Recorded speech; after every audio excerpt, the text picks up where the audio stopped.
भाजपा के राष्ट्रीय अध्यक्ष जेपी नड्डा ने कहा कि भाजपा काडर बेस होने के कारण इसे मजबूती प्रदान करना हमारी प्राथमिकता है।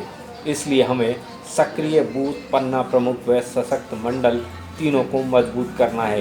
उन्होंने कहा कि कार्यकर्ता समस्या नहीं होती, बल्कि वह तो समाधान होता है। हमें पोस्टमैन नहीं बनना, हमें कार्यकर्ता बनना है। हमारे स्वर्गीय भैरव सिंह शेखावत जी ने पार्टी को खड़ा किया।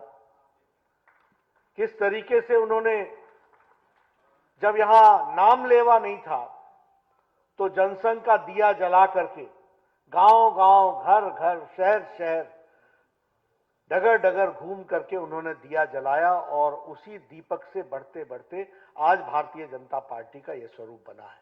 Bharatiya Janata party is a mass organization with a cadre based cadre, यानी हम मास ऑर्गेनाइजेशन है, हमारी जनता में छवि है, लेकिन हम काडर बेस्ड हैं और इसलिए काडर बेस्ड होने के कारण कैडर को मजबूती प्रदान करना यह हमारी जिम्मेवारी बनती है। और इसीलिए जो आह्वान हम सब लोगों ने दिया है, सशक्त मंडल, सक्रिय बूथ और सक्रिय पन्ना प्रमुख, ये 3 लक्ष्य हमको 2021 में पूरे करने हैं। इससे पहले जयपुर पहुंचे भाजपा के राष्ट्रीय अध्यक्ष जेपी नड्डा ने बिरला ऑडिटोरियम में भाजपा की प्रदेश कार्य समिति बैठक का उद्घाटन किया। नड्डा ने कहा कि किसान नेताओं ने वर्षों तक केवल राजनीति की है।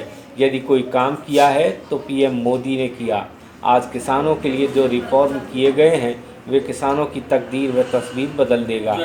किसान हमारे अन्नदाता हैं, उन्हें मुख्य धारा में लाने का काम हम करेंगे। ऐसे में हम कार्यकर्ताओं की जिम्मेदारी बनती है कि हम गांव-गांव जाकर किसानों को ये सब बताएं। किसान की बात ले लीजिए, आप बताइए, आजकल लोग किसानों के बारे में बात करते हैं। मैं दावे के साथ बोल सकता हूं और मैं चाहता हूं कि इस पर कोई बहस कर ले। किसानों के किसान नेताओं ने वर्षों वर्षों लिप सर्विस की है और किसान पर राजनीति की है, किसान का भला नहीं किया है। अगर किसान का भला किया है तो प्रधानमंत्री मोदी जी ने किया है, इस बात को हमको ध्यान रखना है। आप बताइए, फर्टिलाइजर के लिए लाठीचार्ज होता था कि नहीं होता था? ये नीम कोटेड यूरिया किसने पहुंचाया? ये सॉइल हेल्थ कार्ड किसने पहुंचाया? ये प्रधानमंत्री फसल बीमा योजना किसने पहुंचाई?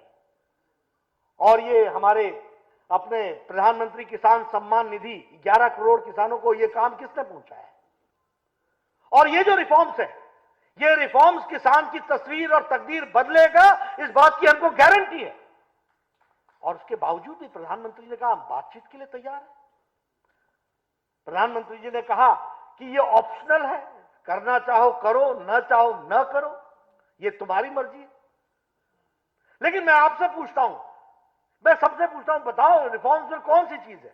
और मैं कांग्रेस और कम्युनिस्ट पार्टी पर तो चर्चा ही नहीं करना चाहता, क्योंकि ये तो वो है, अब कहना नहीं चाहिए, लेकिन ये वो है कि जैसे गेम में होता है ना, पहले बॉल इधर से मारते रहते हैं, फिर हाफ टाइम के बाद कोर्ट बदल जाता है, फिर उधर से मारने लगते हैं। तो ये आर्ग्यूमेंट को भी उसी तरीके से बदल देते हैं। जब इधर होते हैं तो बोलते हैं रिफॉर्म्स रिफॉर्म्स रिफॉर्म्स, जब उधर खड़े हो जाते हैं no reforms no reforms no reforms. उन्होंने कहा कि यह दुर्भाग्यपूर्ण है कि महिलाओं पर क्राइम में नंबर 1 या 2 पर राजस्थान पहुंच गया है। दलितों पर अत्याचार बढ़ गए हैं, महिलाओं पर अत्याचार बढ़ गए हैं। इस सरकार की प्रायोरिटी सुशासन देने की नहीं, बल्कि कुशासन राज्य देकर जाने की है। ये ट्रांसपेरेंसी इंटरनेशनल की रिपोर्ट को तो राजस्थान भ्रष्टतम राज्य बन चुका है। मतलब हम राजस्थान में पहले या दूसरे नंबर पर ही हैं। किन चीजों में? क्राइम में, करप्शन में।